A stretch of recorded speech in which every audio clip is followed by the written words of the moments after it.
Hey guys, what's going on? This is Dartharma bringing you a whole new informative fighting game series. Now, this series is going to be catered a little bit more for the average level players, the below average level players, or the players that have no idea how to play a fighting game at all, have no idea when to block, how to block, and when they should be attacking in order to get their gameplay going. And if you guys are a little bit beyond that, please subscribe and stick around, as we're going to have so much content coming this way, so much more in-depth fighting game talk. And the name of the series is going to be Push, Block, Paper, Scissors. Now, that's just a little nod and a little throwback to the idea that fighting games can really be broken down to a glorified rock, paper, scissors battle. Hope you guys enjoy the episode.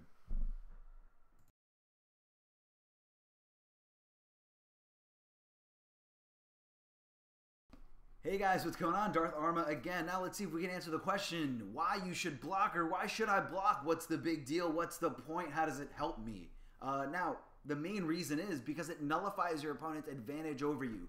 The one being the more obvious one, the one that you probably know without needing this video, is it reduces the damage by a lot. Now, that's something that you can physically see with the life bars at the top of the screen, or just by measuring damage.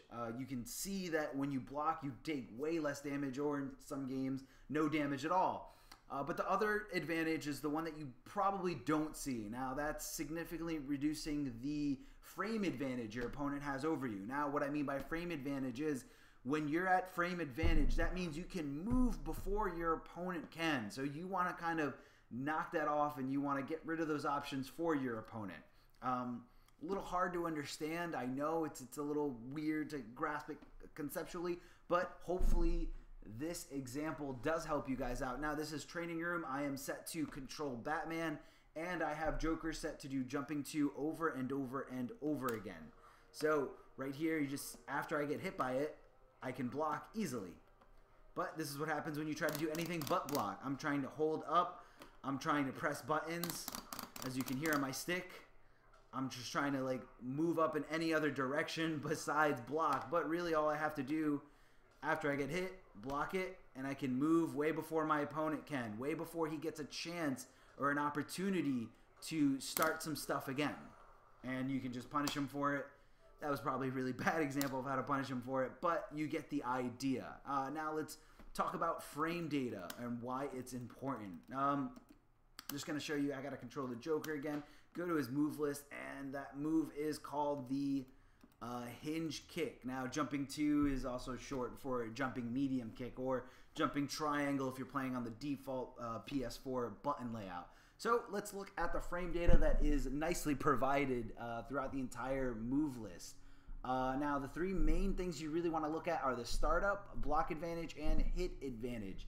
Startup starts up in 8 frames. The hit advantage is -6, and I'm sorry, the block advantage is -6, and the hit advantage is +18.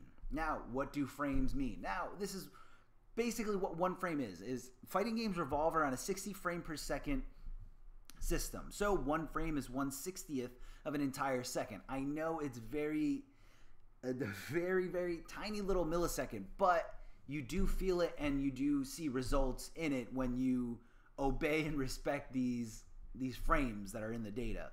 All frames are just measurements of time that we cannot see. So this gives us information or data on some of the moves that, you know, has similar situations. All right, now that we know that, let's look at the frame data again. Now, if you're the Joker, this is your move. You're jumping to attack. If they block it, you're at -6. That means that your opponent can move 6 frames before you can. Now, if you successfully hit them with it, you're at a +18 frame advantage, which means that you can move 18 entire frames before your opponent can even move, before they can press a button, before they can do anything. And that's basically why you should block. That's how frame data works. Let's drop a little scenario in our head. If you have a move that leaves you at -2 on block, and you're right next to your opponent, you guys are pretty much touching, and you both hit your 6 frame startup move immediately as soon as you can, which move is going to hit you first? Now, I hope you guys can answer that question, and if you can, that probably means you learned a little bit of something about frame data in this video. The correct question was that your opponent's going to hit you. Because you're at -2 and you both throw out the exact same move immediately as soon as possible, your opponent's move, which is normally comes out just as fast as yours, is going to be coming out 2 frames quicker because of the previous situation that you put yourself at -2. So hopefully that kind of highlights why frame advantage and why frame disadvantage is very important. And again, if you guys have any kinds of questions or any suggestions on what the next video should be discussing, please leave it in the comment section below, or you guys can find me on Twitter. Hit me up on there at Dartharma. Guys, thank you so much for listening and watching this video. More is to come. Please be sure to subscribe. Take it easy.